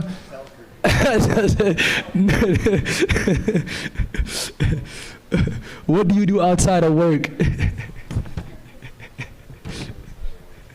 I mean, probably first and foremost, family. Always ripping around with the kids, quadding, dirt biking, sports, all that good stuff. Working out. I like to do my own hockey and that kind of stuff as well. So, yeah.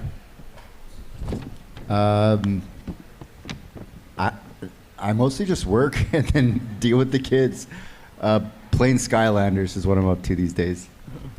For me, family, number one, family comes first.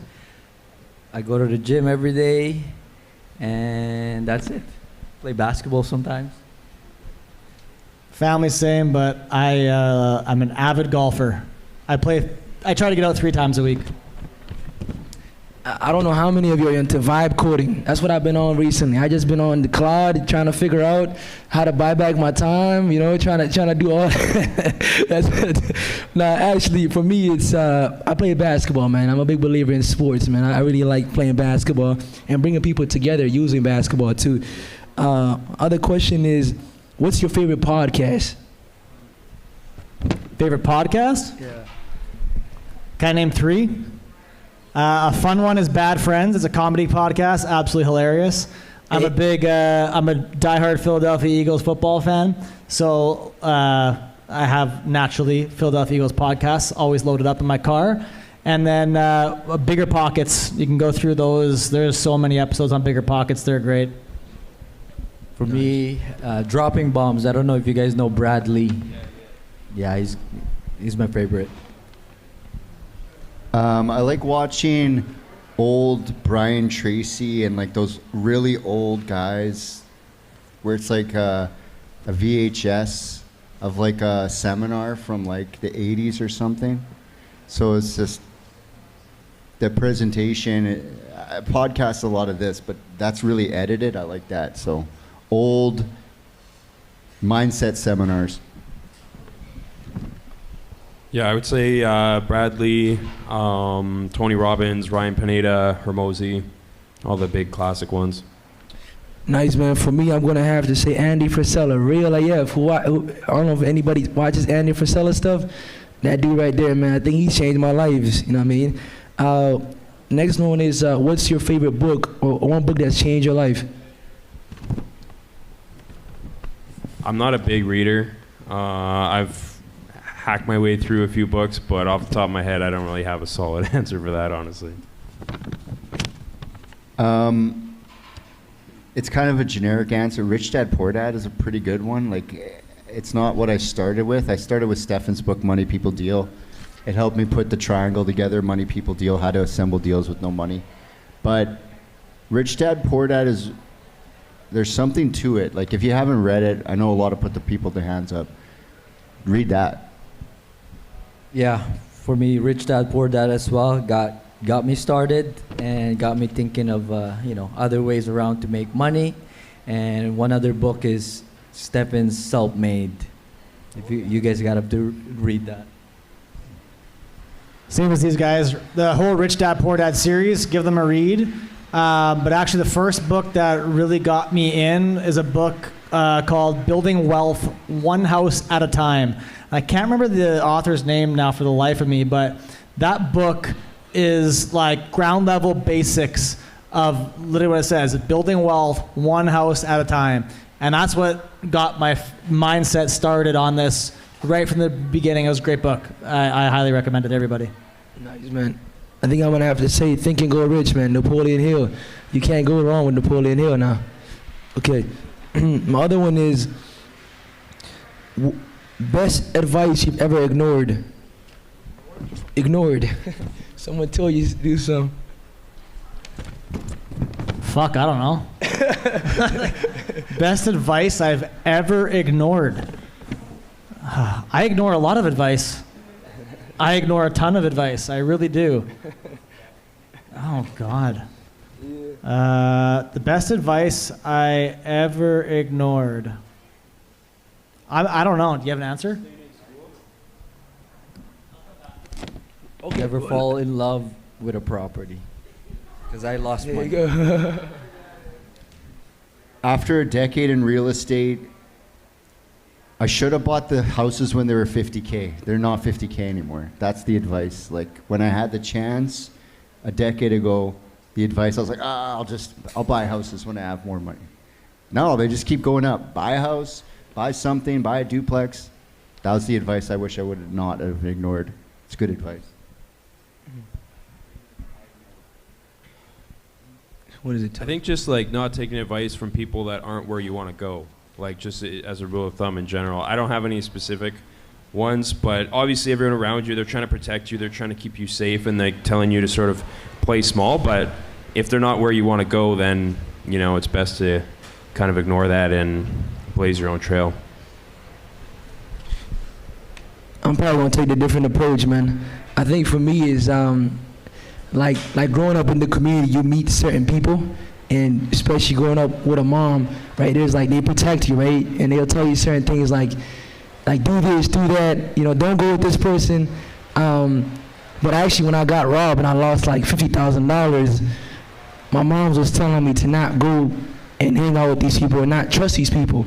And so I didn't take her advice, and I ended up, because my heart is like pure, I wanted to give this person a second chance, and I ignored her advice, and that probably cost me a lot, but it also taught me a lot as well too. So my last one is here. First thing you'd buy with your first real estate check that you probably bought. First thing you'd buy with your first real estate check. I haven't really bought anything until a month ago. I bought a Tesla, which that's kind of my fun little real estate. That means that's my pinnacle. Yeah, so yeah, I bought a Tesla. It's a lot of fun. The first thing I bought was a pair of $300 sunglasses, because Stefan said you got to have your deal glasses, you got to have your sunglasses. You're out in the field. I had those glasses, like, you know, these are not them. This is from the Dollarama. These are $1.25, because I lose them. But those, I'd go back into places and get them, and I'd drive 20 minutes back to a house to get them, and I wore them for like 7 years, and then my buddy took them and had them with him, and then suddenly they were back in my life again, and I kept them another 2 years. The lenses died, and I can't even wear them anymore, but I still have them. So sunglasses, something a little bit nicer than nothing. So I didn't take any paycheck from my corp until a year and a half ago. I took my family to Hawaii. That's my first thing that I bought. So my entire family, my sisters, my parents, my brother-in-laws, and my nieces and nephew. So it was a proud moment for me. I like cars and watches. So my first, about a year and a half into real estate, my first treat was I bought myself an Audi. That was fun. I don't have it anymore, but it was a sweet car. Man, I can't compete with Addison now, man. But I think for me is, man, it's gonna be generic, but I bought stocks, man. I was buying stocks when they were cheap, man. That's the first thing I do when I got a nice check, man. I was buying low, super low. But man, we're gonna wrap this thing up, man. This was pretty cool. Yeah, definitely. The Q&As are coming. Yeah. So, like I said, hopefully you learned something. Hopefully you took some notes down. And then most importantly, hopefully you got to execute on the information. Because sometimes I feel like I've hosted so many events now. And then usually the ones who are like taking action, they're like, yo, Hanny, I'm making progress. I met this one person. I did this. And I connected with this person. Thank you, right? Because they showed up. They connected with one person. They did a reach out. They did some of the marketing, right? And now it's working. And I think that's the most important thing is like show up, but actually do the work behind the scene when nobody's watching so it can actually help you in the long term. Now we're going to go into Q&A. And we're going to let you go ahead and ask your question.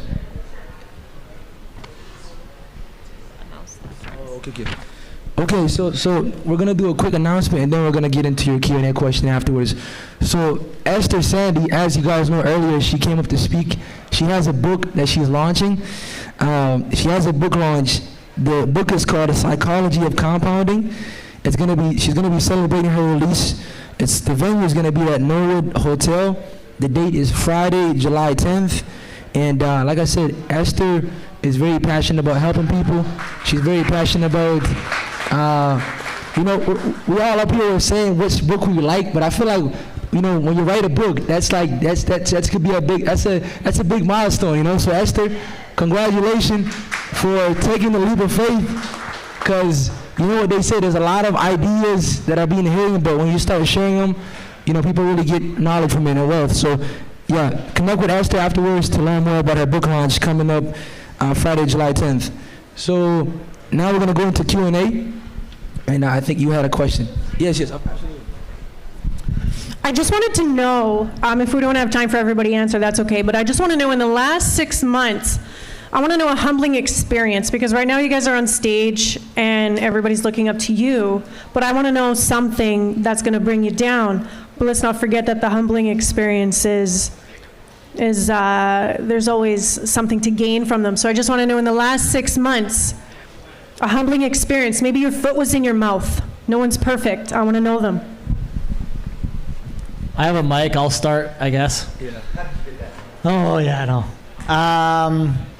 I've actually had many humbling experiences in my life and real estate journey. Being a real estate agent is honestly full of them.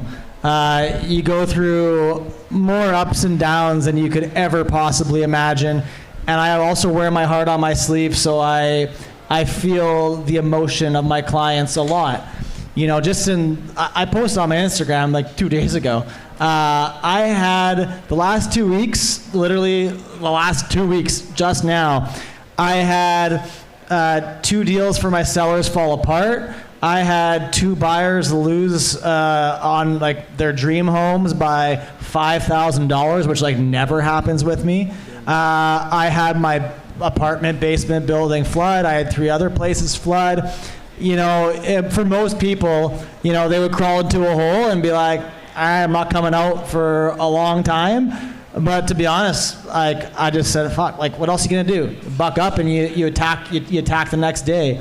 And I think no matter what happens and transpires in life, whether you're talking about work, personal life, whatever, I think a lot of people that know me, you know, I'm always, no matter what's happening in my life, I'm walking around with a smile on my face, and I'm going to keep that positive energy. And I think if you give that positive energy out in the world, I'm a big believer in karma, and like what goes around comes around. And no matter what, I'm gonna always treat people right. I'm always gonna take care of them. I'm gonna have everybody's best interest in mind. No matter what's happening behind the scenes in my life, I'm gonna project that positivity. And ultimately, I think it does come back. And I mean, I'm doing this now for 15 years.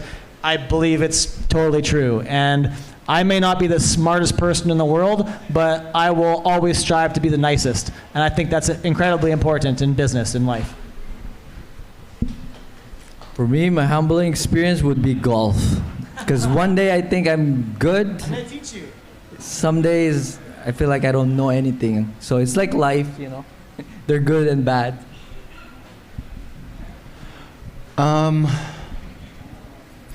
I guess sometimes in real estate, you can kind of feel like you don't know what you're doing, and you can be sitting there like, should I just become a realtor? And then,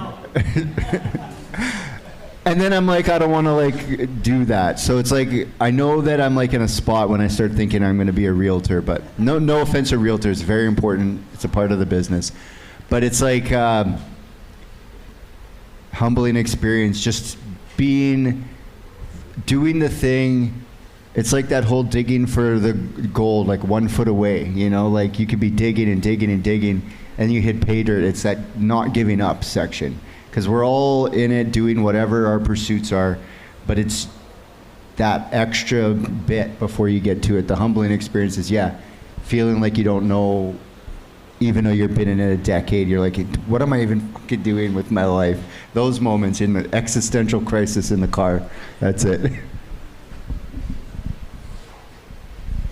For me, one of my last flips was a larger one, and I wanted to make it like perfect for when the new people took over. And I was doing like my final walk through the house, and I noticed some of the toilets were a bit dirty from just sitting for so long. And so what I did was I like flushed I didn't have any cleaning things with me, so I flushed the toilet, watered up some toilet paper, and just quickly wiped them out, thinking I was doing them a favor. But what happened was I did it in 3 toilets, and all that toilet paper ended up plugging the sewer lower down, which I had no idea about. So literally their first experience of the house was a sewer backup. Thankfully it didn't come out of the toilets or anything, but the toilets weren't working. And so I had to like pay for someone to go and unplug the toilets. Well, it wasn't even the toilets, it was further down, but That was kind of a funny thing because I had to explain to them there's nothing wrong with the house. I just watered up all this toilet paper and flushed it, and it did not flush properly. So that was a funny experience. Yeah, no, I think everybody here shares something that's, you could take. But I think the most humbling experience is like when I was saying earlier, when I got robbed and I lost like $50,000, and then they actually had pulled a gun on me and they were gonna like essentially kill me in that incident, right? And so I think in those kind of moments, going back to trust, a lot of time we trust certain people because maybe the places that we grew up in, like where I grew up in, 95 Ellen Street, or just the environments, like you're brought to be tough. You're brought to be like you have to fight someone, like, you got to get your get back. People talk a lot about that, right? And so when you grow up in those environments, you're bound to be like a tough guy, right? Or a hard person. But I think the humbling experience sometimes is you can be the most strongest person, but you get humble very fast because it's not often the smartest or the most tactical that wins usually in business. It's usually the people who move smarter, right? Like people all the time see it. When you look at guys who are successful in business and are successful in the streets, like you look at a guy like Merilles, it's not a coincidence, right? Like there were some things that he had to go through in life and then he had to come over it. So I think it's being able to be business smart is also crucial as well too. Not just business smart, because you can know all the numbers, but what are those moves that you make, those little actors? So I think it's, when I got humble right there, I'm like, I just lost a lot of money. Now, how do I move accordingly moving forward? What are some things that I'm going to do? Going back to Addison, what kind of systems can I build where I don't put myself in a death to life situation? And I think that really taught me a lot about that you can't trust everybody, even though people want the best for you. If I'm black and you're black and we're both fighting each other, there has to be something going on. So that means that if you're white, it can still go down. You know what I mean? It don't matter what color skin you are. Because at the end of the day, it's like who you trust matters. You know what I mean? So I think trust is a big one for me. I more so want to start with not really a question, and then I'll end with a question. Firstly, I just wanted to say thank you to Hanny just to bringing people like us. We all start from, I think we all come from backgrounds where we're aspiring to do better in life, and everyone's trying to push through some kind of battle that everyone's trying to go through in their personal life. That's why everyone that's here is here. So thank you for bringing the community together. And you came across through a friend. I was trying to find ways through personally, being a student, and I really resonated with Addison because I've gone through a similar background story. Like he said, at one point he was working 5 jobs, 6 jobs. Me, I'm personally 23. I've pretty much worked as a sales guy. I've worked as a co-op pumper. I've worked for Birchwood in sales. I've done pretty much everything. I've done club promoting, just try to hustle. And I just really seeing the panel, especially with Addison, I just resonated, and it was a humbling experience to having seeing that regular dudes, he said that at one point, what was there was a question about what was your first purchase when you got your token out, and he's like, oh, I bought an Audi, and that's my favorite car, so that's probably going to be my first purchase too. I want to buy a RS5 or something like that. But just seeing that regular dudes coming from nothing and just doing better in life and just perspiring and prospering to do better. I feel like each and every one of you that's here is here for a reason, and I feel the biggest thing, I have sleepless nights still, and for me, my personal achievement has been, like I said, I spoke to some people that I recently got into my nursing program at U of M. I tried 4 times, 5 times, but everything that I've been through in life, I lost my dad last year too, but everything that you go through in life, just remember that you're going through for a reason, and it's not in your control, it's in his control. So just trust the process and keep coming for events like this, keep meeting people, and keep being in the right rooms, because eventually you're going to find that right person to work with, and eventually you're going to be one of the guys on the panel. So I just want to say thank you for bringing the community together. It really means a lot to a lot of people that are here. And then lastly, my question would be something for 23-year-old guys like me and my friend right here, Deer. We just we're trying to figure our way out into like the real estate market, because we come from backgrounds. We come from like a third world country too, and our parents are working like 2 jobs. His dad's like driving an Uber, and personally my mom's working like 2 jobs as well. So it's just that it's that doubt of not failing in life, like that fear of failing in life and not having like, hey, so like if we close a deal and if something goes wrong, not having that room of like fucking up, basically. How do you overcome that fear for young guys like us? And what would you recommend we start off with being like fresh into the real estate game? Obviously we've heard, like we've been following mentors and stuff like that. Like there's different avenues and stuff. There's BRRRR, there's like cash out refinance and all that kind of stuff. But what would you suggest mentally and a direction wise that we personally could take? Yeah, that would be my question.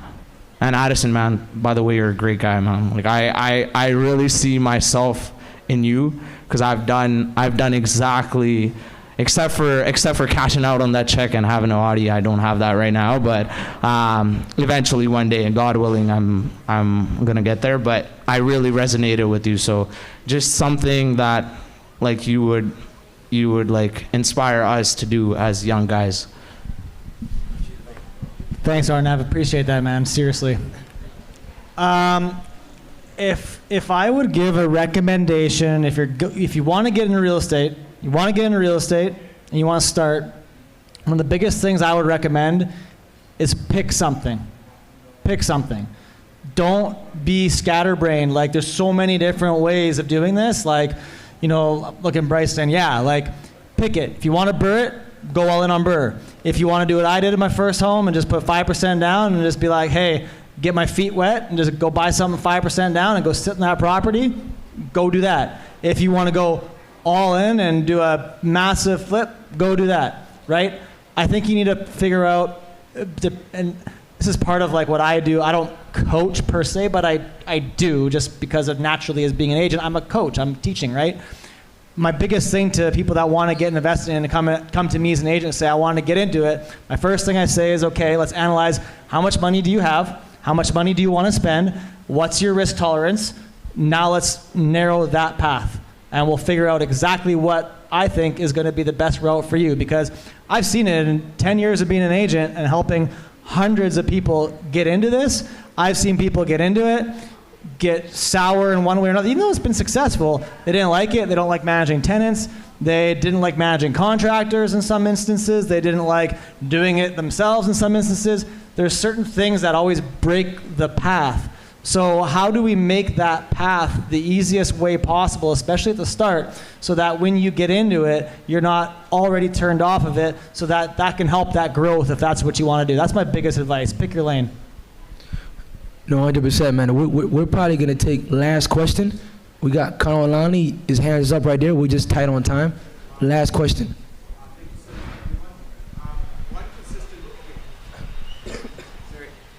Just one theme that stood out from the 4 of you here is how important family is. A bunch of people here have family, whether it's a spouse or someone who they're seeing. How do you align your values in a way where whatever you're working on, ultimately the person that you're with allows you to get to that goal, but at the same time you're also helping them get to that goal? I know everybody here spoke about how family is important to them and how that's probably your favorite thing to do outside of business. So yeah, open question to the panel. Yeah, I mean, I think for me, like, family is everything. So you got to find the right person. If you're ready with someone, you know, you got to have some of those serious conversations and say, hey, maybe we have to sacrifice for a period of time to achieve our goals. But I think just not being afraid to have those hard conversations and have the same vision. Maybe you both take a course together. Maybe you both go to networking events together. There's some couples here that are together. But I think if you can both get aligned behind something, that's going to really help you flourish. One thing to your question, everyone who's here, I'm giving the training on how to be a wholesaler. To start a real estate, start right at the beginning and make money from zero. But the family thing is, as a guy, and I think maybe do you, the values seem to, and at least in my case, it's like, if I want my family to drink more water, should I be drinking Coca-Cola? No, I start drinking water. If I want everyone in my family to be working out, I start working out. So there's a certain correlation of leadership when you're the man in the family, but I definitely need to use that feminine energy of like knowing the universe. You have to like talk to them. But as a guy, if you're a guy, I can only speak for the dynamic. I lead by doing it first. I don't expect anyone to do anything that I wouldn't do. It's like, oh, honey, you got to cut out your spending on fast food, but I'm going to keep going. No. If I want her to stop spending money on fast food, I got to pack a lunch. Like you got to lead in the family, and that's, as a man, that'll actually trickle down all the way to the bottom. Just like what Jason said, you gotta, find a right person to marry and be a partner for life, because that specific partner will either break you or get you to where you want to be, right? My wife is a big important piece of my life, because before I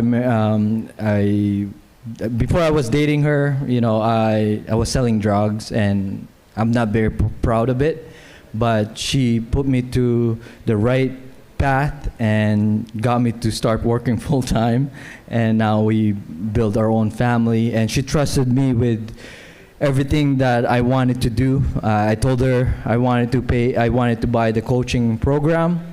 She said, do you have money for it? I said, no, I don't, but I have a line of credit. And she's like, are you sure you want to spend that money to hire a coach? I said, definitely, because I think that will turn our life around. And she just trusted me, and we're here today, and she's still a full-time mom. And like I said, she is the best thing that ever happened to me.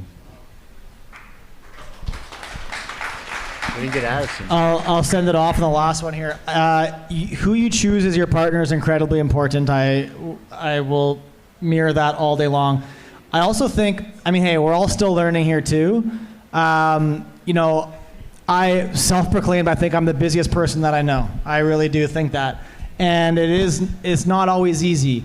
But like I said earlier, delegation is hugely important. So delegating a lot of tasks to free up as much time as I can to still be with my wife. And we have, to talk about delegation, like I have a nanny that we've now hired for 2 days a week. So we can go on, do things ourselves. I take her golfing. She likes golf. Well, guess what? She has a golf membership at the same golf course that I'm at now.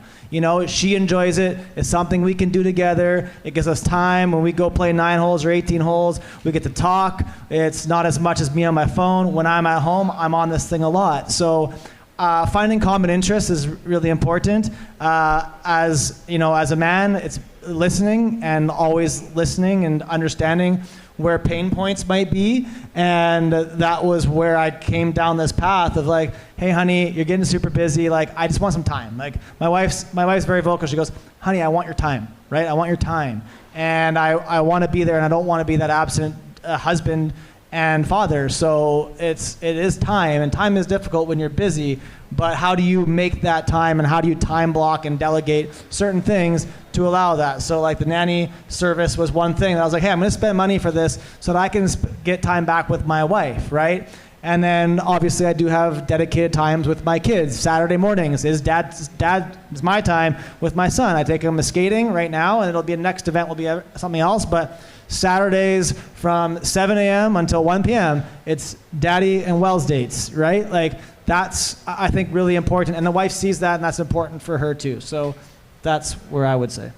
No, man, this is good. We're sharing so much knowledge. I think we've packed everything from mindset to acquisition to building wealth to, I think, relationships. Everything is kind of tied into all of this. But I want to say thank you for showing up, each one of you, because the only way we grow is you have to show up, right? And I think we've been doing this consistently, and I think the more we show up, but like I was saying earlier, we have to be intentional, right? So be intentional about who you want to connect with, whether you're looking to raise capital, maybe you're looking to buy a house, maybe you're looking to find your next business opportunity, right? Be intentional about who you want to connect with, because at the end of the day, we're all coming here to network, but we have to have an end goal about what we're doing here. And I've been fortunate enough to call these people like, you know, people that I'm doing business with, people that I'm actually connecting with, right? Sometimes it's easy to forget that even though we're in business, a lot of time people focus on transactions, like what can I get from this? But it's like, how do we stay long-term relationship building? How do we focus on that, right? I think that's the most important thing, and that's why we're building a community here. We're not just trying to do one event. We're looking to keep doing more events, which is why we stay consistent. People can get to know each other, connect, and build relationships ultimately. So I want to thank our sponsors, Esther. I want to thank Hershey has a book launch. Don't miss that. And then Everest Cleaning for sponsoring, and Encore for hosting us here. It's been a fun time. And like always, man, each one teach one. Let's keep growing. Let's keep connecting. And we're going to do a group photo, and then we're going to start talking. I know a lot of people want to connect, and maybe you want to get someone's contact, get to know who they are. So let's get a group photo. I think this will be awesome. It's going to be a big one, though. Thanks, Hanny. Wait, where should we do the group photo? Should we all get up here? You think everybody can get up here? It's gonna be big. Behind the poster? Yeah, let's sit down. Let's get us to sit, and then, okay. Everybody wanna get on stage? We can sit down. You guys can sit down right here. Yeah. Come on, everybody, get up on stage, man. They feel like The Rock, man. You know? Come on. My man, what's up, brother? You good? I lost my voice now, man. My bro. You good, brother? Yeah. Dwayne, you feeling good? Thanks, I appreciate it, bro. Let's be intentional, man. That's a growth. You gotta do what you gotta do. You know? Consistency, not intensity, you know? Come on, everybody, let's get in there. Napoleon Hill Jr. It's good. Good stuff? Appreciate it, bro. I lost my voice, but that's the worst case. Come on, everybody, let's get in the picture. It's gonna be a big one. Are we able to get back here? There you go. Mister, you gotta get one of those chairs right there. Get the chair. Yeah, so some of you can sit here maybe. Yeah, sit right here. Someone sit right here. Come on.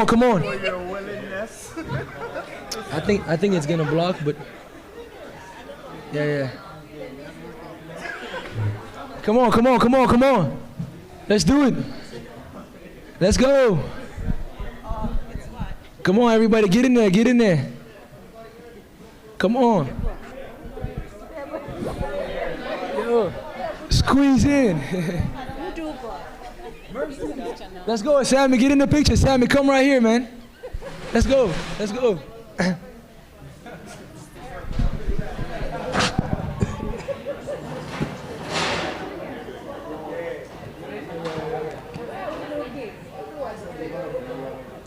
So, okay, 3, 2, 1, cheese.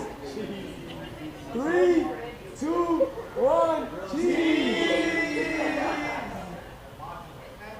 All right, we're gonna do 3, 2, 1. Act like you're punching someone. You know what I mean? Nah. Okay, don't punch anybody. 3, 2, 1, go.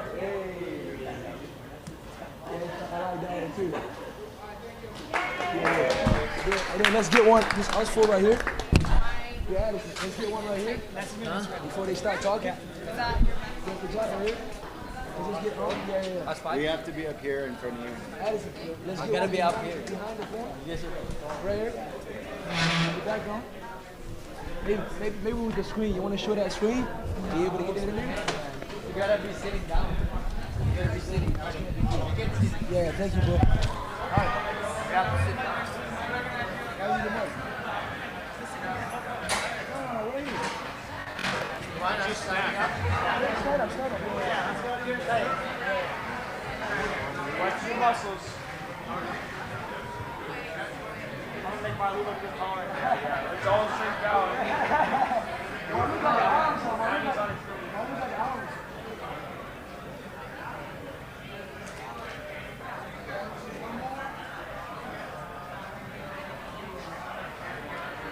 Let me go with each one of you.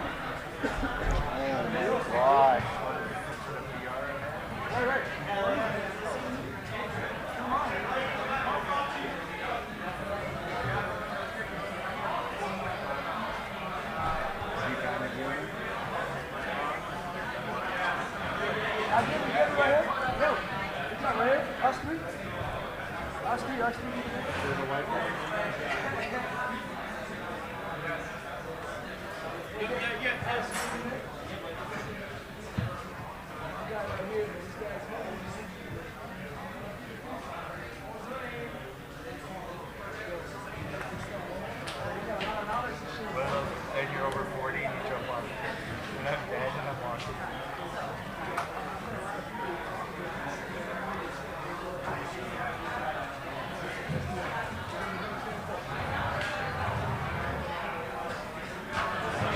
Thanks, buddy. Likewise.